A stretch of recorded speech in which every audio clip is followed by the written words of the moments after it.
Hello everyone, দেখো এটা আমার জীবনের প্রথম ব্লগ। ঘড়িতে এখন সকাল 8:30 মতো বাজে। আমি ঘুম থেকে উঠে পড়েছি। ঘুম থেকে উঠে আগে বিছানাটা গুছিয়ে নিলাম, তারপর একটু চা খেয়ে নিলাম।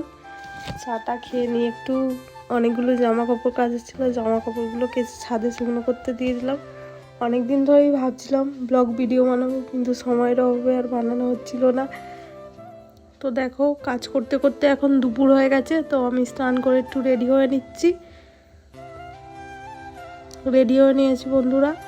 দেখো এখন দুপুর 12:52 মতো বাজে। তো আমি এখন একটু ভাত খেয়ে নিয়েছিলাম। ভাত খেয়ে এসে দেখি খুব মেঘ করেছিল আকাশে, মনে হয় বৃষ্টি হবে। দেখো এখন সন্ধ্যা হয়ে গেছে। আগে ড্রেসিং টেবিলটা গুছিয়ে নিলাম, তারপর জামা কাপড়গুলো গুছিয়ে নিলাম।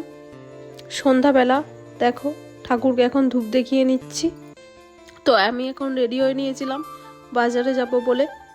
বাজারে কিছু জিনিস কেনার ছিল, তাই একটু বাজারে গিয়েছি। বাজার থেকে এসে দেখো আমি এখন রাতের খাবার খেয়ে নিচ্ছি, মুড়ি আর ঘুগনি। আজকের মতো ভিডিওটা এখানেই শেষ করলাম। টাটা বন্ধুরা, গুড নাইট।